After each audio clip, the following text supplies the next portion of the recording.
Hey guys, welcome back to my channel. I wanted to show you the garden quick, show you all the things that are looking great, and maybe a few things that aren't looking so great. We got hit by a really bad storm that had some devastating results for my garden. So it's going to be changing things considerably in the front yard garden, but I'll show you that when we get to it. But I thought I'd take you through, I haven't shown you things for a while, show you some pretty things, maybe some not so pretty things. So I'm going to flip this around and take you for a walk. So I'll take you this way first. So we're looking into the pergola here, and I've got some beautiful salvia, annual salvia from Proven Winners. And coming around the side, I want to point out this long stalk here. This is my most favorite mangave. I've had it, I think, for 4 or 5 years, and she's flowering or about to flower, which means, look at this, it's so tall. It's probably about maybe 5 feet tall. But once mangave flowers, it means its life is coming to an end. So what I'll start doing is looking for pups around the base. Oh, and you can see it right in here. She's got a pup here. So it's not going to die right away, but it's not long for this earth. But it's such an interesting plant. I keep these over winter in the basement under grow lights, and I even keep them in a south-facing window. Treat them as houseplants. Don't need to water them much at all. But I've got, and don't mind, I have a lot of deadheading to do. I've not been able to, I have a really difficult time with my knee being the way it is right now. I can't squat down really well, and just tasks are more difficult this summer. But look at this, I think this is raspberry ice. This was a sample sent from Doom and Orange earlier this year, but she has just been flowering nonstop. And then, oh, and I've got a sleeping bee on the pugster blue. I always find bumblebees on the pugsters. And this is the only buddleia that makes it in my garden. The pugsters do really well here. The full-size ones don't do so great. And then the matronosedum is just starting to come about, but I'll show you the other side. It's a little more abundant over there. The perennial hibiscus, I've got a few blooms left here, and I always forget that this might be perfect storm or summer storm, but just coming to an end. And my succulent container, for those of you who watched my video when I built that, look at that. Look at the colors on that. Not a flower. Oh, actually, I shouldn't say not a flower in sight, because this has been flowering. Oh, and I have more flowers back here. I do love that. And then I've got some veronicas blooming down here. I've got plenty of weeds. I just can't get down there to get it. And then the storm that we had just really sacked my garden. So the giant Rebecca is just flopped over. I've not really staked a whole lot. My Chantilly lace, the pink chiffon Rosa Sharon is still flowering. She will keep going. And then the Calamintha nepida, still going for it. I mean, that's nonstop too. Lots of pollinators. This is like the United Nations of pollinator plants here. Everybody comes, makes a pit stop here. And then my most favorite dahlia for this year is one called David. Look at, and the wind sacked it too. I've got to stake that. But it's got that beautiful, almost black foliage and this gorgeous kind of cantaloupe orange flower. Look at that. Oh, I love it. And it's a sturdy, sturdy plant. So he is planted here, but the wind just took him that way. So, and then one of my seed dahlias, one of the dahlias when I planted them from seed earlier in the year, I received seeds from Sarah Berkeley. And this is one of my seed dahlias.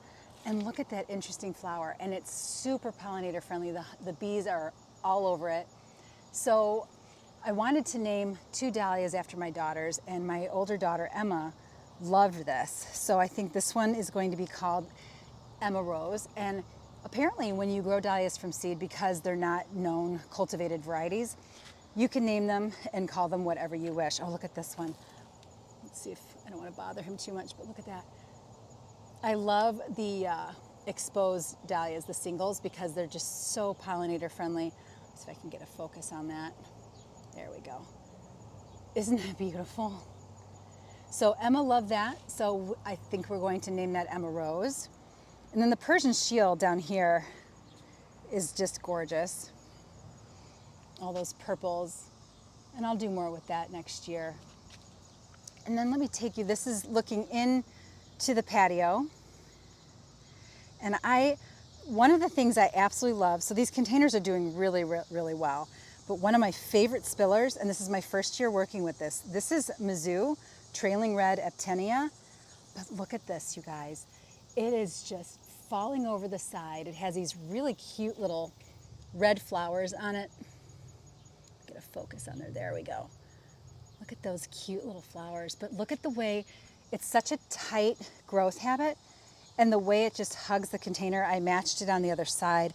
And I also put a small bit of it in this container here. And that's growing with a mangave. But really a great spiller. And then I've got, this is Rad Raz dahlia in this container. And then I'm trying to remember the name. Is it Emerald Isle? Let me turn around. I put all my tags. Let's check the tag down here. Emerald Isle, I think. Let's see what we got. Yes, that's Emerald Isle alocasia, right? Yeah. Emerald Isle alocasia. And then I've got some passion flower growing up the wall here. And the plant that I think I'm getting rid of is going to be this brugmansia. I'm kind of done with it. Sweet potato vine is really happy growing at the base, but I've had this for years, and for the amount of work that she requires, super thirsty, super hungry. She has budworms every year. I put more effort into this plant than I get satisfaction out of it. So I'm just kind of trimming the fat this year and getting rid of things that don't make me happy. And I'm sorry, I think you're one of them. So if any of you out there who live nearby are interested in brugmansia, you'll have to keep this, overwinter it in a basement in our cold climate, but I'm getting rid of that. But let's go this way. This is a vanilla strawberry hydrangea, and things are just starting to color up. Let me get a little closer. It's just starting to show a little color here. And so I have this in the standard form, so the tree form, and then I have a shrub form on the other side. And then the wind took out, I had a bunch of dahlias back here, and the only one that remained standing was this Thomas Edison, I think that one is, but look at that beautiful, it's a dinner plate. And it withstood, but it had a really nice cage around it. Everything else sort of collapsed. I've got I think the other one is laying back down here. And then over, this area here, this is another dahlia that I grew from seed. And this one I named, my younger daughter, Abigail, loved it. So I named this one for her. This one's called Abigail May, because there was already a dahlia called Abigail, but very prolific. And that is my Musa Baju banana plant that I'm gonna have to do something with it because it is just encroaching. It's encroaching on everything. So I'm gonna have to edit out. It's gonna be a real difficult, it's gonna be a challenge trying to get it out because the root ball is massive. So it's just eating up too much space there. And then over this way is more, this is the Matrona sedum. This is my most favorite sedum. It's just on the verge of opening, which means there's gonna be pollinators just all over it. This is a great sedum. I don't Chelsea chop it, super easy, and it's just got great color. Beautiful stems, great fall interest, great winter interest. And then the back side of the patio here, look at this. So that is that monarch magic, and you guys, I've had so many butterflies this year, I've had so many monarchs this year, and they cannot, I wish a butterfly would just show up here. They can't resist it. And then my double yellow, look at the sleeping bees. I love all these sleeping bees. The double yellow Sunfinity sunflowers, they just keep going for it. And then I have some different, I've got the verbena coming up in here. I've got some celosia that is growing self-sown. I grew that several years ago, and it's still here. So I just kind of let things come up. And then this is a dahlia that I staked this one up. This is is it Fubuki Kagani? I think that's the name of it. But wait till you see the frilliness of this guy. Let me get a focus here. Look at that. I'm in love. I bought this from Home Depot. They had a couple tubers, and I thought, well, that looks interesting. Let's give that a go. So I did, and I'm really happy I bought that. It's covered in buds. And then let's go around the other side. Oh, and then if you remember, I treated, so this basket back here, let me just take you back. So I had aphid issues, and I kind of thought, the writing was on the wall with it. Oh, before I say anything more, Look at this sedum, you guys. I believe this is back in black sedum. This is from Proven Winners. And the purple on it, it's like a dusty purple, and it's phenomenal. So that's with the lemon squeeze pennisetum back here. And then I've got some blackberry lily coming up, if you're wondering what these guys are. That's blackberry lily, the seed pods. Here's the flower. It's a variety called Freckle Face. And these do really well for me here. And they've multiplied. So they're part of the, they look like irises because they're a member of the iris family. But the colors together are really lovely. So lots of colors in this little spot. But back to this container. Oh, see the damage here on this dahlia. I didn't even see that earlier. But that container, the sphere that I treated for aphids, the aphids really did a number on this. And the monarchs are still coming to it. I mean, they're still visiting the flowers. Very, very popular monarch or butterfly attractor.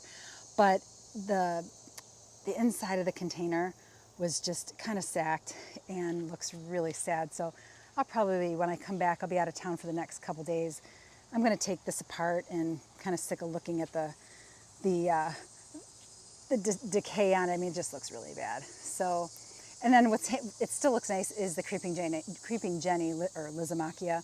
Still looks good. So let's go around into the side yard. Oh, and oh gosh, gosh, you guys, I am so sorry. I'm forgetting the names of some of these. This is, darn it. What did I plant? Let's go back to my plant tags down here. Okay, Angel Face White Angelonia. For some reason, the names just get away from me. And that just keeps, I cut it back pretty hard, but look at it, it's backlit and it looks so pretty. All right, let's go into the side yard now. There's a lot more interesting things over there. The backyard, the vegetable garden really took a toll. The wind just destroyed it too. However, there's one thing, look at this beast. So this is a pumpkin. I got a sample from Burpee. This was called Patch for Kids. And it's planted in one of my Vigo beds back here between the crabapple trees. And let me take you over to this side. So I got a ton of strawberries in here too. Look at all those beautiful strawberries. Wow. But look at that. The entire back part of this, the entire path is just pumpkin. So I need to harvest these strawberries and the pumpkin patch here. I better get a lot of pumpkins. And then my tomatoes are coming in, my cherry tomatoes. Finally, I have not had a tomato yet. And some of my tomatoes that I planted, I grew them from seed from the Dwarf Tomato Project. They're starting to color up. Oh, I got some splitting ones too, but lots of fruit on here. But the problem is we've had such hot weather, and I believe it's like 82 or 83 degrees. Once temperatures hit that, the lycopene will not produce, it will not produce lycopene, which is what produces the color in your tomatoes. So that halts, and the lycopene won't start activating again until our temperatures cool. So we're gonna have some cooler temperatures these next couple days, which means hopefully we will have more tomatoes coming in. But this is the back part of the garden. And mind you, there's been plenty of wind damage too. So let's go around this way. We'll go into the side yard garden. Now here's that other vanilla strawberry. It kind of looks like a multi-stem tree now the way I limbed it up. Not intentionally, it's just kind of went that way. But so it was a shrub. And a lot of the things are coming in really nice here. The Hakanakloa, or Japanese forest grass, all gold is coming in nice. I've got some mint coming in that it's been here for years, but I keep digging it out.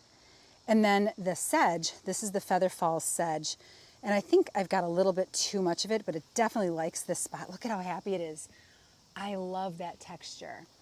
But the banana is just encroaching on that Aurelia there. I definitely need to do something with the banana because he is just eating up the space on the tree lilac here as well. So need to think that one through because he's getting to be a bit of a bully. All right, let's go into the side yard. Oh, my gnome fell over. Still have lots of plants to go in yet. I've been kind of collecting things that I've been seeing along the way. I had an open garden today too. Every summer, I open the garden to my neighbors in the neighborhood, And I make them, send out a message on our Facebook site and say, open garden, gates are unlocked, no need to knock, come on in. And I get so many visitors. So I've had a lot of little kids come through. And let me see, the spirea, I cut the spirea. This is my favorite spirea. This is double play doozy, very pollinator friendly. And I cut this back, or deadheaded it, and it was covered in this, the new foliage is this beautiful burgundy color, and then it's covered in these fuchsia flowers, lots of pollinators. And I'm sorry guys, I'm having a little trouble with my phone. I need to update my camera. So it's having a little trouble focusing, takes a moment. And then the kindred spirit oak is very happy too. Look at that, it's getting taller. All right, let's carry on down the way here. So my Munstead wood roses just keep going for it. I've got my elfin. This is the elfin anemone. Just started opening. It's a very small dwarf form. Isn't that cute? The buds are so pretty. They're kind of a purple. The undersides are purple. Let's see what, yeah, look at the undersides of that anemone. Isn't that gorgeous? And then I just thought that was a really nice pairing with the wildberry heuchera and the saffron, the mini saffron barberry. And then I always say I wish there was smell-o-vision, because certain things, to really appreciate them, you'd need smell-o-vision. But look at that rose. That is Munstead wood. And oftentimes you can smell this beauty all the way to the street. People are like, where is that fragrance coming from? And it's my Munstead wood. Let me see if I can get a better focus here. Look at that. My favorite. I love her so much. And then in a couple weeks, this is the Honorine Jobert anemone, and she's a bit of a thug. She's just encroaching on everything in here. I have some silver gumdrop heuchera. This needs a lot of editing, and that's something to be mindful of when you're growing Honorine Jobert anemone. She can be a thug. And in denser soil, she'll spread slowly, but she's been here for a little while and really seems to have gotten acclimated. So I need to go in and edit and take care of that. But I can't wait to come around the back and show you this zinnia back here. Carrying on this way, I've got some other plants that are going in here. And this is that skyward pink Veronica that I've been raving about. Still flowering, you guys. I've got some green bees in there. And I've not deadheaded anything, as you can see. And the wind took down my Heliopsis and really leveled. It's still pretty. I can't believe that those heavy heads, the big flowers on those zinnias are not laid flat after the wind we had. But I'm really surprised that all of this is still standing. But the hydrangea here was knocked down. Now, I've not had luck with a lot of pennisetum. The lemon squeeze needs to be divided already that I showed you earlier by the patio. But this is puppy love. Look at the inflorescence on these guys. And then I paired that with some Millennium Allium, and someone left behind something. And those look really happy. And I can't get over the growth on my soft serve Chamaecyparis. That's really taken well to this space. And then let me turn you around. Now these are red spike amaranth. Look at the flower heads on this. The amaranth, better come this way on it and see if I can get the color on there for you. That's a little difficult in this light, but these are self-sown. I had these last year, and I just kind of let them populate wherever they wanted to, and I really liked where they decided to grow. Looking a little wild here, but in the coneflower we're kind of laid out too. Everything's beaten up, but that is the color for this area. And let's just cut through here, and I'll show you. Look at these zinnias. I love zinnias, you guys, and I can't wait to show you this one that's so pollinator friendly. So this one doesn't have a lot of bumbles on it or pollinators on it. Look at that. That coloring is beautiful. I think that's Bennery. I'll put it on the screen. I can't remember the name of it offhand, but it looks so good with the Verbena bonariensis growing in around it. This is just the verbena just self-sowed, and I just kind of let it grow wherever it wants to. Oh my goodness, and look at the little, I love these acorns, you guys. Look at these little acorns on the kindred spirit. There's even more than last year. Every year it just keeps getting better. That's the garden for you, So then this way, this is my laced up elderberry, this dark spot here. And look at how dense. It's beautiful. It's a really nice replacement too. Like if you've got too much sun, too much exposure for a Japanese maple, but you want a similar effect, check out elderberry or Sambucus nigra. This one's laced up, great for small spaces, doesn't take up a lot of space, gets taller than it does wide. I have another one called black lace. That's a bigger one that's in the backyard by the veg garden. So that takes up significantly more space. This is new, obviously, as most of the stuff in the garden is. But really it has beautiful texture, beautiful color, and I think it looks gorgeous planted with this sweet fragrance rose, which is past its prime, but I have to kind of space these out a little better to move things around. But let's go around the back here. Lots of coneflower that's gone to seed. I just love the flower heads on the amaranth. And look at the way the light comes through. That's that red spike. Oh, here we go. Look at that red spike. Isn't that beautiful? Love that color. But when you grow these guys, you'll have amaranth for the rest of your life. It's kind of like when you plant Verbena bonariensis, you're going to have Verbena forever. Or if you plant tassel flower, you're going to have tassel flower forever. They're all things that self-sow, but they're easy to edit out. Let's come around the back. Now my Heliopsis, the bleeding hearts, it was like the wind just came. They said we had a microburst, just came down and wiped us out. So my Rebeckia maxima, or Dumbo's ears, kind of got switched around, twisted up a little bit too, but it's still interesting. It's all still very interesting. I love that plant. I love the name on it too. One of the things I want to show you are these zinnias through here. This is a cactus form. Look at that. So this is a cactus form called Senorita. And you guys, I am hoping a butterfly shows up here. I've had butterflies on this on the daily, all day long. I see a sleeping bee over there, but this Senorita is such a pollinator magnet. And then my Datura here, let me show you this. This is interesting. These are the seed pods for the Datura.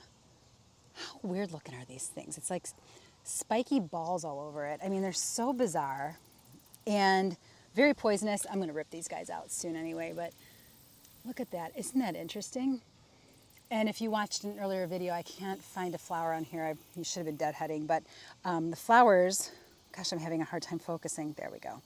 The flowers on that Datura, that was a variety called Ballerina Purple. And they're big trumpet flowers, very, very, oh gosh, they just look high maintenance. They kind of are. They're thirsty plants, hungry plants, so kind of like the Brugmansia as well. Very poisonous too, so very cool looking. But what I'm really super excited about are, let me back up here. Now, if you watched last fall, I planted these 3 small space crabapples here. Those are crabapples from First Edition Shrubs and Trees called Greenwall Spire. Now, they flowered beautifully this spring, but check out the fruit on them. So the crabapples are blushing up, and you guys, they are just so big. How beautiful is that? So that's what I mean when I'm talking about a multi-season plant. You want things that look interesting more than just during a few weeks in the year. Something that makes you want to look at it throughout the growing season and even into the fall and winter, or that will bring in the birds. And that is definitely, look at this cluster here.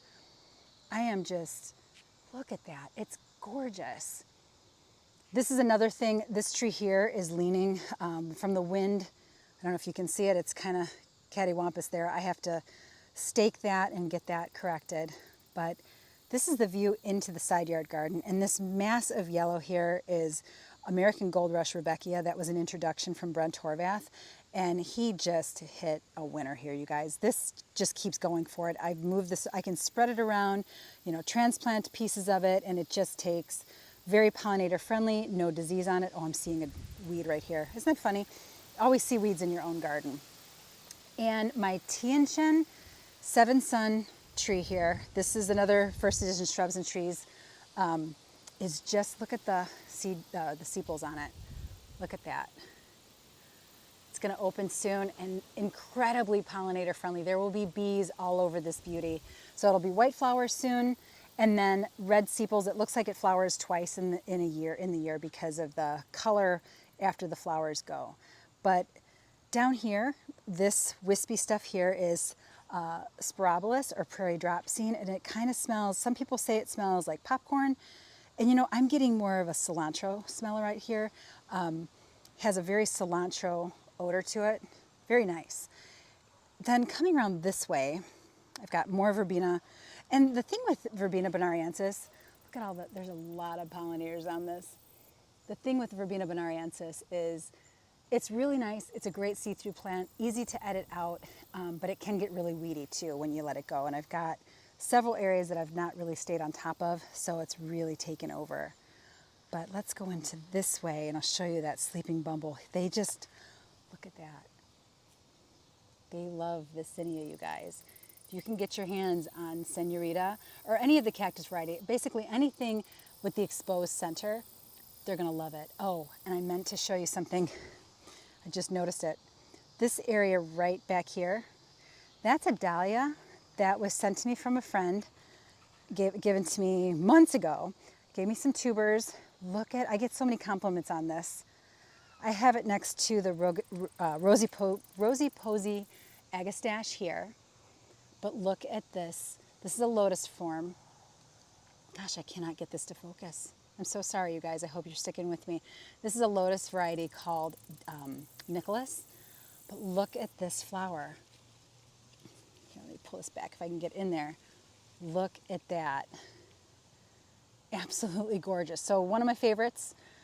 I will be saving that one. You know, I'm not digging up all of my dahlias. I like to keep a few that really, you know, tickle my heartstrings, I guess. And so there are just a few that I will be digging up. I won't be digging up all of them, but that is definitely one I will be digging up. So that's the view into the garden. And I spoke to you about, I was telling you all about my Euphoria Ruby Joe Pye weed. And look at this, is still looking fabulous. Could be deadheaded too, but it looks great next to the Iceberg Alley willow. Look at that. Really pretty. And the Millennium Allium just pops so well. So I have some work to do along here, and I want to take you to the other side and show you what's happening over there. That is, and these are all of, I love the date series, the HS date series, or the HS series of dahlias, and the wind just leveled everything. So that's what happens when you have a garden. You know, you're at the mercy of Mother Nature, and she really thumped us last week. Well, I have a few more buds left on, a few more flowers on this other hibiscus. Let's go around to the front and I'll show you the damage to the tree. This was devastating, you guys. So if you're familiar, I planted this myself. This is my prairie fire crab, and she has anchored this part of the garden. I planted it when she was probably like a 3-foot tall shrub. So I always wanted a multi-stem crab. And so when the wind came in, it literally shaved off the back of the tree. So you can see all of that's just snapped, and she's gone. So I was devastated. I heard the snap, but I couldn't see it because I couldn't see out the window. The weather, the rain and the wind was so bad, and it was so loud. I didn't know what the damage was until everything cleared. And so you can see this part got shaved off. So now there's just this left. So it's all going to come out, and we're going to dig it out, and this is going to transition, which is going to be really interesting. And I've already started thinking about what I want to do here, because this was a terrific shade tree and gave shade, you know, cast a shade all over everything here. So there's fern in here, there's hydrangea arborescens, there's chelone, there's rhododendron, hosta, hellebore, all kinds of things, geranium macrorrhizum. All of this, when this comes out, this is going to be a blazing hot, full sun garden. So this all has to change because it's not going to be able to take that exposure. So that will be coming out. I already have the tree, but I'm not going to tell you what that is yet. And I'm really excited to share that with you, but that's for another day. And then I did some dividing the other day and came out and divided up my caramel heuchera. And then I also put in some Miss Piggy, Pig Squeak. I love that plant, you guys. I think it's just so, so cool. I love the big paddle leaves. The red fall color is awesome on it, and the spring flowers are really pretty. So I thought that that would be really pretty with the Tina crabapple that's right here. And I think that is about it. My elephant ear, the Thai giant, I'm in a fun growing competition with some friends and was sent a Thai giant from Walter's Gardens and plunked it in the ground, and it's pretty big, you guys. But that is the state of my garden after the storm. And that's my garden. And sometimes Mother Nature can be devastating. I mean, she has the final say in everything. And I admit I did shed a few tears on this one because I am so fond of this. And you'd have to see it to understand the kind of light that it casts in the springtime. So my daughter's bedroom window is right here. When the sun is setting and this tree is in full bloom, when this tree is in full bloom, it's this deep magenta colored flower. So when it's backlit, it casts a pink, kind of a pinkish glow into my daughter's bedroom, and it is gorgeous. It's almost like she's got a pink light glowing in there. It's beautiful. So I'm gonna miss that. But I'm also excited about the changes that I'm going to make to this bed. I'm excited about some new plants that I've never planted before. I wanna get to know them and just see how things go. And I'm really thinking about, as I do in all my spaces, I'm thinking about multi-season. You know, I want plants that, one, are lower maintenance for me. I mean, I've got this busted knee. I'll be having surgery in October, and I need a garden that is, or I want a garden that doesn't require too much of me, because I don't want to not enjoy my garden. I don't want to, you know, think, gosh, I have to go and do this and I got to do that. So I'm really leaning heavily toward trees and shrubs that have great fall color, or maybe in berries for the birds, because birds are one of my favorite things. So I'm thinking about all those attributes that trees, shrubs, and certain perennials have that will make less work for me, and so that I can enjoy the garden more than, you know, worry about, am I going to be able to get this done, or am I going to be able to squat down and do these things? Because things that I've taken for granted, you know, having been an athlete for my entire life and being able to move very well, I've not been able to do that this whole summer. So it's been extremely frustrating not being able to get down and weed the way I normally do and move as quickly as I do. So it's really made me think about, okay, I'm getting older. I want my garden to be a place where it's not, you know, something that's hanging over my head and I'm worried about, am I going to get this done? I don't want to have to do that. So trees and shrubs are the answer to that, and relatively low maintenance perennials. So, okay, that's it for now, you guys. Thanks for watching, and I'll catch you in the next one. See ya.